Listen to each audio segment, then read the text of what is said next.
Malam gi atay mafam kayada pangthok na bagum International Day of the World's Indigenous Peoples ki thawram ngase Sadu Tribe Demand Committee of Manipur STDCM na sindu na pangthokre.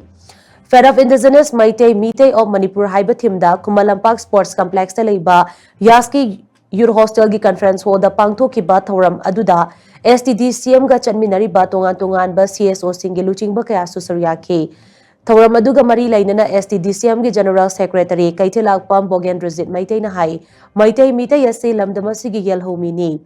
Yelhomi haibasi laibak asidadi schedule tribe oina laure Yelhomi ama oiragasu Maitai Mitai na ST lista chandaba sina maram oiraga India gi constitution na Yelhomi singda piriba ngaklo adu Maitai Mitai dadi phangdana leiri Masi yamna laibak thiba mani Housing mak India lengakna Mitai Maitai ase Yelhomi ama oina sakhangdragasu Aikwe ase lamdamasigi Yelhomi ama oiba maramna ngasi malemna pangthoknariba International Day of the World's Indigenous Peoples ase pangthokphamthoi haiduna thawramasi pangthokpani Thawramasi STDCM na haukiba chahi mangadagi pangthoktuna lakpani Thawramasi UN na chahi khudingi thim amamam puthoktuna pangthokli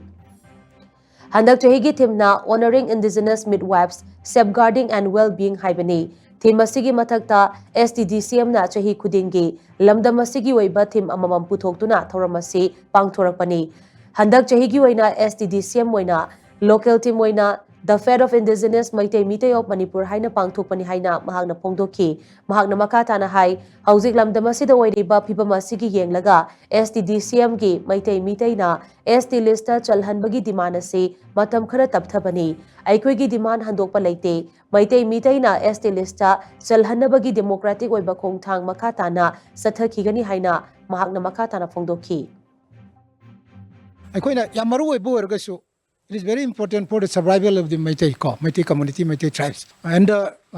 for Manipur in particular, in larger kind of the Hairaga. Adu ergasu, Juji Hana Sunariba, you Maitai, me, Siri, Koliba, Mayamsina, immediate Magi tax the focus the to control the way for them living in a call. Even Marang CM Naga, Kangpuk, Vichatna, Highway, Hangtokaniga, in Tauriba,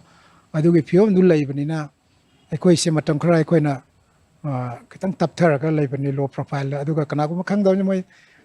ST DCM ne ST talam de to khra ga na haibam lai na ko adu nate we never ko handok te ko adum lai bani nga sai gi matam gi kaino du sai ko su yang da bia de ko su Manipur se lai bani aduga mi yum mai cha ga mi sira ga ko na lang lai ba sia ba te kuda ki de yum mai cha ku da na muthar pais na priority ne Ngasigi thawramaduda retired professor Dr. Thaunauzam Ratan Kumar, RIMS ki hanagi MS Dr. Yanglem Mohen, STDCM ki chief patron Moirang Them Naudalen Khomba, STDCM ki advisor Professor Huidrom Jayanta Kumar amadi, STDCM ki working president retired Lieutenant Colonel Laisram Lokendra na president member in Saryaki.